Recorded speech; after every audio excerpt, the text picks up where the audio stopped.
The hardest part wasn't walking down the aisle alone while my dad was half a world away, sipping cocktails on a Maldivian beach with my sister. The hardest part was the phone call 6 months later, when the money dried up, the facade crumbled, and they begged me for help. There's a specific kind of invisible ache that comes from being the capable daughter. When my mother passed away from breast cancer when I was 14, I didn't just lose my mum. I lost my childhood. My sister Brittany was only 9. My father, Robert, shattered by grief, made a subconscious decision that dictated the rest of our lives. Brittany was the fragile porcelain doll that needed protecting from the world, and I was the concrete foundation expected to hold the house up. For 15 years, I played my part perfectly. I got the scholarships, paid for my own nursing degree, and never asked for a dime. Brittany, on the other hand, went through 3 different out-of-state colleges, 4 entry-level PR jobs, and countless life crises, all funded by the Bank of Dad. I accepted it. I loved them both, and my fiancé, Liam, constantly reminded me that my independence was my superpower. When Liam proposed on a rainy Tuesday in our cramped apartment, it was the happiest day of my life. We weren't wealthy. Liam is a high school history teacher, and I work long shifts at St. Jude's. But we had saved aggressively for 2 years to afford a beautiful, albeit modest, wedding. When we announced our engagement, my father actually cried. He hugged me tight and said, "Chloe, your mother would be so proud. I want to pay for the venue. It's the least I can do." It was a shock. Dad had never offered a financial gift of that magnitude. We found a place called the Willow Creek Manor, just outside of Seattle.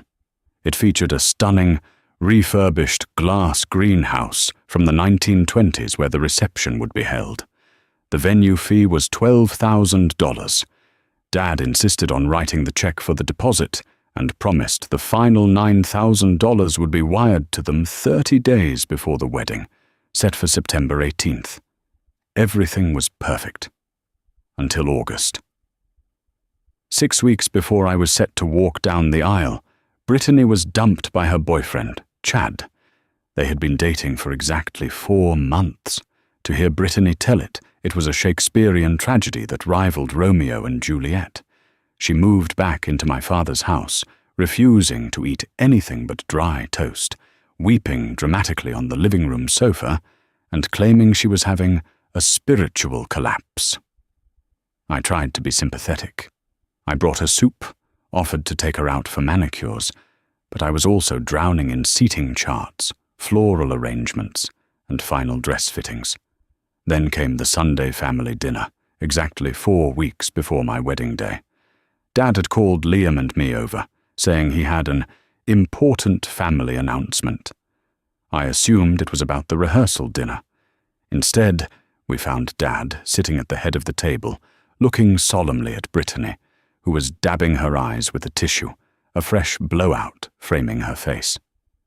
"Chloe," my dad started, clearing his throat. "You know your sister is going through an incredibly dark time. Her mental health is in jeopardy." "I know, Dad," I said gently. "Breakups are awful." "She needs a reset," he continued. Her therapist suggested a complete change of scenery to heal her trauma. "So, we've found a wellness retreat. It's a luxury resort in the Maldives, Sonevajani." My heart did a weird, cold flutter. The Maldives? Dad, that's halfway across the world, and wildly expensive. "You can't put a price on family, Chloe," Brittany sniffled, looking at me with those wide, innocent eyes. "When does she leave?" Liam asked, his voice noticeably tighter than mine. He always saw through the fog before I did. "That's the thing." Dad wouldn't meet my eyes. He stared intensely at his water glass. "The only dates available for the intensive healing program are September 10th through the 24th. Silence descended on the dining room. Heavy, suffocating silence. "Dad," I whispered. "My wedding is September 18th. "I know, sweetie, I know," he said, finally looking up, his face twisted in an expression that asked for pity. "But she can't go alone. She's too fragile right now. She needs her father. I've booked a ticket for myself as well." The room started to spin. You're missing my wedding. To take Brittany on a vacation." "It's not a vacation, Chloe. It's a healing journey," Brittany snapped, suddenly dropping the fragile act. "You're my father." My voice broke. I couldn't stop the tears. "You're supposed to walk me down the aisle. You promised, Mum. And I promised your mother I'd keep you both safe." He raised his voice, a defensive shield against his own guilt. "Chloe, you are so strong. You have Liam. You have everything figured out. Brittany has nothing right now. She needs me to survive this. You don't." I looked at Liam. His jaw was clenched so tight I thought his teeth might shatter. He reached under the table and gripped my hand. "There's one more thing," Liam said, his voice terrifyingly calm. "Robert, the final payment for the venue is due on Tuesday. The $9,000. Have you wired it?" My dad flinched. The color drained from his face. The flights, the overwater bungalow. It was $50,000, Liam. I had to use the wedding funds. I'm sorry. I assumed you guys had a backup." I didn't scream. I didn't throw a plate. I simply stood up, pulled my coat off the back of the chair, and walked out of my childhood home. Liam followed right behind me. The next 4 weeks were a waking nightmare. The venue threatened to cancel our reservation if the $9,000 wasn't paid immediately. Liam emptied his meager savings, meant for our honeymoon and a future down payment on a house, and I took out a high-interest personal loan to cover the rest. My Aunt Susan, my dad's older sister, found out what happened and was apoplectic. She called my father and screamed at him for an hour, but it was useless. 2 days before my wedding, I drove by my dad's house to drop off a spare key I had held on to for years. I saw the airport town car idling in the driveway. Through the living room window, I watched my father wrestling 2 massive Louis Vuitton suitcases out the door. Brittany was beside him, wearing oversized designer sunglasses and holding a beach tote. She looked perfectly fine, radiantly healthy even. They were leaving. He was actually doing it. September 18th arrived. The Pacific Northwest graced us with a rare, cloudless sky. The glass greenhouse at Willow Creek Manor looked like something out of a fairy tale, sunlight filtering through the glass panes onto the lush ferns and white roses. I wore my mother's pearl earrings. As I stood in the bridal suite, listening to the string quartet begin to play outside, the reality hit me. I was completely unmoored. The door opened, and Aunt Susan walked in. She didn't offer pity. She offered strength. "Your father is a fool," she said, adjusting my veil, "and your mother is looking down right now, furious with him, but bursting with pride for you. Let me walk you to Liam." And she did. Walking down that aisle, I kept my eyes locked on Liam.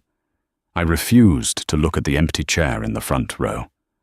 I refused to let my father's absence ruin the vow I was making to the man who actually showed up for me. The ceremony was beautiful, raw, and emotional, but the sting of betrayal is sharp, and it finds you when your guard is down. Later that evening, while we were sitting at our sweetheart table during dinner, my phone buzzed in my clutch. I shouldn't have looked, but muscle memory took over. It was an Instagram notification. Brittany had posted a photo. It was a selfie of her and my dad in the first-class cabin of an Emirates flight. They were clinking crystal flutes of champagne. The caption read, "When life gets tough and breaks your heart, Daddy makes it better." On our way to paradise. #healing, #Maldives, #sonevajani. Not a single mention of my wedding day, not even a text message to say, "Congratulations." I handed the phone to Liam. He looked at the screen, put the phone face down, and quietly said, "When we leave this venue tonight, they no longer exist to us." I nodded. I blocked their numbers. I blocked them on Instagram, Facebook, everywhere. We cancelled the tropical honeymoon we had originally planned, the money was gone anyway, and spent 5 days in a rented cabin near Mount Rainier. It was quiet, cheap, and perfect. I mourned the living ghosts of my family, cried into Liam's shoulder, and then I boxed up those feelings and put them on a high shelf in my mind.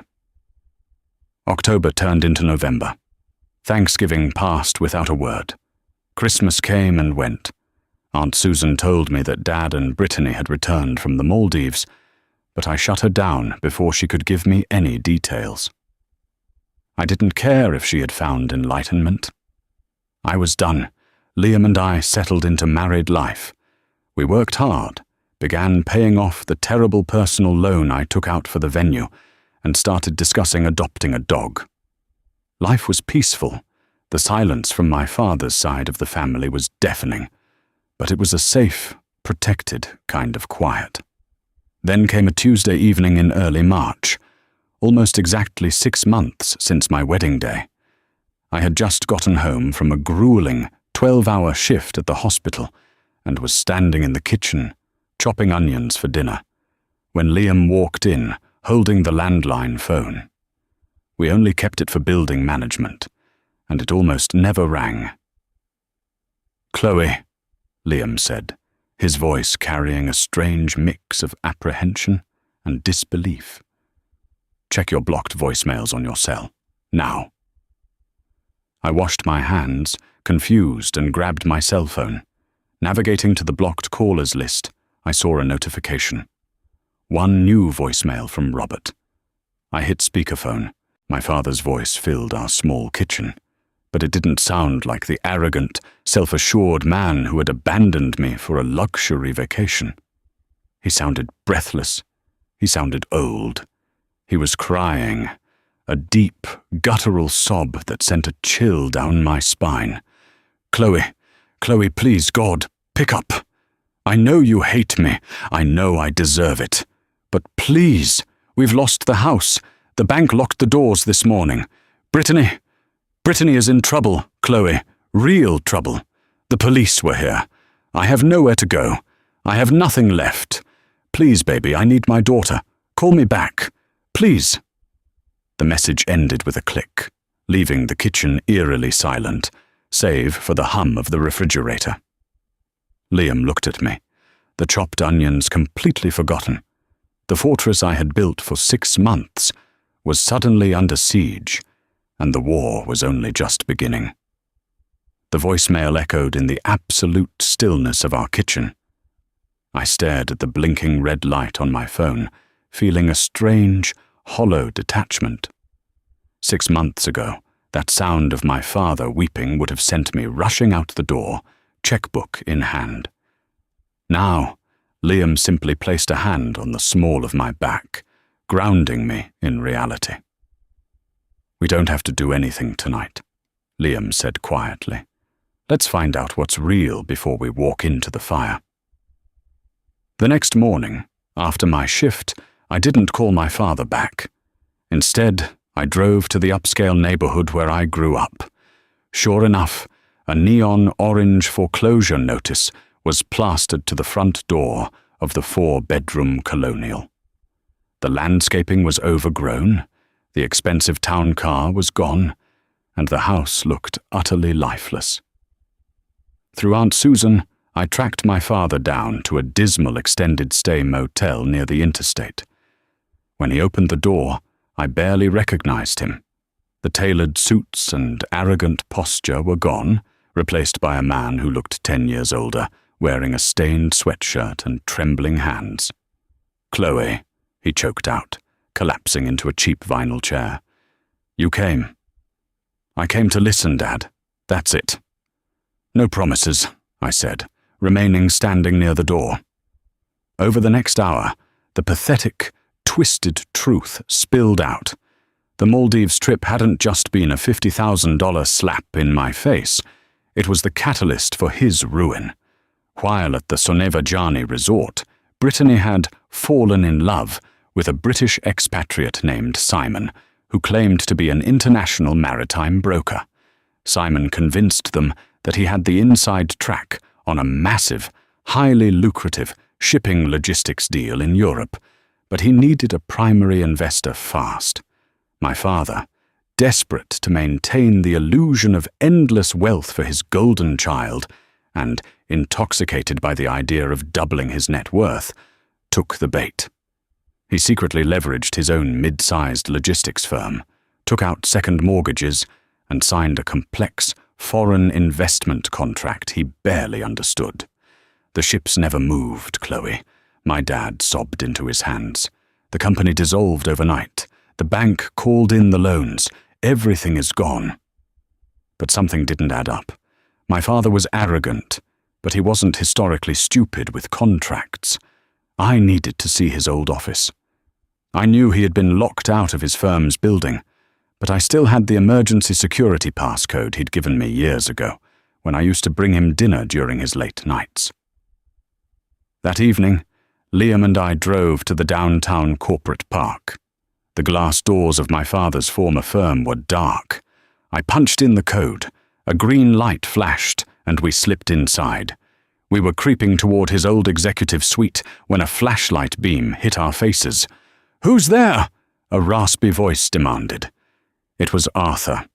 He was the night janitor who had worked in that building since I was a teenager. An older, stoic man with a slight limp, invisible to the executives in their Armani suits. But I had always made it a point to talk to him, bringing him coffee from the break room and asking about his grandchildren. "Arthur? It's me, Chloe.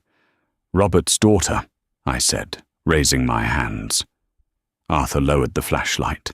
His weathered face softened into a knowing, sad smile. "I figured you'd come eventually, sweetheart. You always were the smart one." He didn't kick us out. Instead, Arthur ushered us into his small supply closet and locked the door. He reached behind a shelf of heavy-duty floor wax and pulled out a thick, taped manila envelope. "Your father's partners thought I was just part of the furniture," Arthur said, his voice dropping to a whisper. "But I see everything. 2 months ago, your sister started coming in here after midnight. She bypassed security, used your dad's master key. She was using the heavy-duty cross-shredder in the accounting department, but she was sloppy. She didn't empty the catch bin." Arthur handed me the envelope. I spent a month taping these strips back together on my kitchen table. I knew they were doing your father dirty. But when I heard what happened to your wedding, I decided to hold on to this until you showed up. Liam and I opened the envelope on the hood of our car under a street lamp.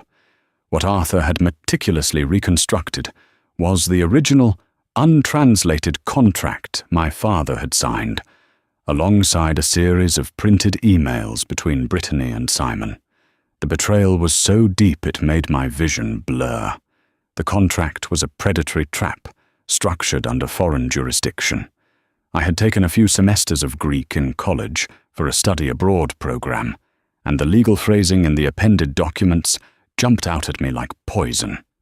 The terms explicitly stated the aneresitis curiotitas, revocation of ownership, in the event of a delay of even a single day on the loan repayment. It was rigged to fail. The penalty wasn't just a fine, it triggered the pliris metavivasi olonton periusia constigion to stolu, complete transfer of all fleet assets. But the emails were the killing blow. Brittany wasn't a naive victim of Simon's scam. She was his accomplice. The emails detailed her negotiating a $250,000 finder's fee to be wired into a private offshore account in exchange for manipulating our father into signing away his life's work. She had sold our father's company, our childhood home, and her own dignity so she could keep living a life of luxury. She knew the Maldives trip was paid for with my wedding money, and she used that very trip to orchestrate his absolute destruction. Armed with Arthur's meticulously taped envelope, I didn't return to my father's dingy motel room. Instead, Liam and I drove straight to the downtown district attorney's office. I demanded a meeting with the lead financial investigator, a sharp, no-nonsense prosecutor named District Attorney Thomas Sterling. When I emptied the contents of that manila folder onto his wide mahogany desk, Sterling's skeptical expression slowly morphed into absolute astonishment. He spent 45 minutes reading the translated Greek legal traps and the damning, reconstructed email threads between my sister and the British con artist, Simon. Sterling looked up at me, taking off his reading glasses. The FBI has been trying to untangle this offshore logistics web for 3 months, he said, his voice laced with disbelief. And you're telling me a night janitor with a roll of clear tape cracked the conspiracy in a broom closet? Never underestimate the people who clean up your messes, I replied evenly. The gears of the federal justice system usually grind at an agonizingly slow pace. But when you hand a hungry prosecutor airtight evidence of international wire fraud, things move with terrifying speed. 3 weeks later, I found myself sitting in the hard, polished oak pews of Judge William Harrison's federal courtroom. The room smelled faintly of lemon floor wax, a scent that instantly made me think of Arthur, and heavy, suffocating tension. It was officially scheduled as a standard bankruptcy hearing to formally liquidate my father's remaining business assets. He sat at the defense table looking grey, hollowed out, and utterly defeated. He wore an off-the-rack suit that hung loosely on his shrinking frame, a stark contrast to the custom Italian wool he used to wear. 2 rows behind him sat Brittany. She was dressed in a sombre, impeccably tailored black Chanel dress, dabbing at her perfectly dry eyes with a silk tissue. She was playing the role of the tragic, supportive daughter to the absolute hilt. She truly believed she had gotten away with it. She believed her hands were clean and that her $250,000 payout was safely nestled in a Cayman Islands account, just waiting for the dust to settle so she could resume her life of luxury. She hadn't even noticed Liam and me, sitting in the shadowy back corner of the gallery. The proceedings began routinely enough. The defense attorneys murmured their formalities, and the bankruptcy trustee read off the devastating list of my father's forfeited assets. But just as Judge Harrison was preparing to strike his gavel and finalize the ruin, D.A. Sterling stood up from the prosecution's table.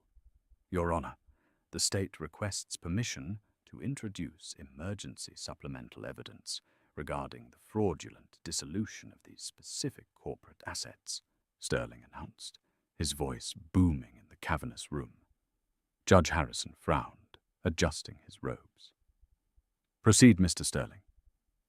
At a nod from the DA, a clerk powered on the large courtroom monitors. I watched, my heart hammering against my ribs as the high-resolution scans of Arthur's taped-together shreds were projected for the entire gallery to see. First came the original Greek contract, with the predatory clauses highlighted in bright yellow. Then came the emails. I watched the exact moment my father's heart stopped beating for the golden child. He stared blankly at the screen, reading his youngest daughter's words. Sterling read them aloud for the court record, his voice perfectly sterile, which only made the cruelty sharper. Simon, the old man is entirely clueless, Sterling read from Brittany's email dated 3 days before my wedding.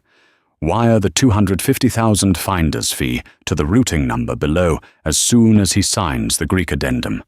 He won't even hire a translator. He's too busy trying to buy my happiness to read the fine print." A collective gasp rippled through the courtroom gallery. My father didn't yell. He didn't cry. He physically recoiled as if he had been shot in the chest. He slowly, agonizingly turned his chair around and looked directly at Brittany. The absolute devastation in his eyes was unbearable. For 15 years he had sacrificed my childhood, my wedding, and finally his entire livelihood to protect a fragile porcelain doll that turned out to be a venomous snake. The illusion shattered, and with it, Brittany's composure. The arrogant facade melted away, leaving only raw, ugly panic. She shot up from the wooden bench, her chair scraping violently against the floor. "That's fake!" she shrieked, her voice echoing shrilly off the high ceilings. She pointed a manicured finger at the monitors, completely losing her grip on reality. "He's lying. Simon manipulated me. Dad, tell them they're lying." Judge Harrison slammed his gavel down like thunder. "Sit down, miss, and remain silent, or you will be held in contempt." But Brittany didn't sit. In a stunning display of cowardice and entitlement, she bolted. She shoved past the heavy-set bailiff, burst through the heavy double doors of the courtroom, and sprinted down the marble hallway. "Let her go," Liam whispered, wrapping a protective arm around my shoulders. "It's over." "No, it isn't," I said, a sudden realization chilling my blood. "She still has her passport in her designer bag. She's going to run to the money." I pulled out my cell phone and immediately dialed Detective Miller, the lead investigator who had built the case with Sterling. "She ran from the courthouse," I told him urgently. "Check the international departures. She's going to try and leave the country." Liam and I practically flew out of the courthouse, jumping into our car. The drive to Seattle-Tacoma International Airport was a blur of rain-slicked highway and adrenaline. By the time we parked and sprinted into Terminal 2, Detective Miller and 3 uniformed Port Authority officers were already moving in a tactical formation toward the international ticketing counters. Through the throngs of exhausted travelers and rolling suitcases, I spotted her. Brittany was still wearing her black Chanel morning dress, standing furiously at the Emirates Airlines first-class counter. She was screaming at a terrified ticketing agent, slamming her open passport onto the desk. "I don't care what it costs," she shrieked, her voice cutting through the dull roar of the airport. "I need a direct flight to Dubai, leaving right now. Do you know who I am?" She never even saw the officers approaching from behind. Detective Miller simply reached out and tapped her firmly on the shoulder. I stood 50 feet away, anchored by Liam, watching as the karma she had spent a lifetime outrunning finally swallowed her whole. I watched as the officers calmly and clinically read her Miranda rights. I watched as they pulled her arms behind her back, the cold steel handcuffs clicking shut right there in the middle of the crowded terminal. Her oversized designer tote bag slipped from her shoulder and hit the polished floor, spilling expensive cosmetics, a pair of sunglasses, and the passport she wouldn't be needing for a very, very long time.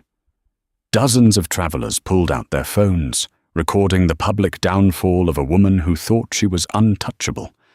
As the officers marched her away toward the holding area, her head whipped around, and her eyes locked onto mine. There was no apology in her gaze. There was no remorse for ruining my wedding or destroying our father. There was only a furious, terrified disbelief that the world had finally stopped bowing to her demands. I didn't smile. I didn't gloat. I just turned my back to her and walked away. The aftermath was swift. My father is currently serving a light 2-year sentence for financial negligence and perjury, though Judge Harrison showed significant leniency, given that my father was the primary victim of the fraud. He writes me apologetic letters from a minimum security facility in Oregon every week. I don't open them. I keep them in a shoebox in the attic, monuments to a family I no longer inhabit. Brittany wasn't so lucky. She is currently awaiting federal trial for wire fraud, conspiracy, and attempting to flee federal jurisdiction. The $250,000 was immediately seized by the government to pay back the wronged creditors.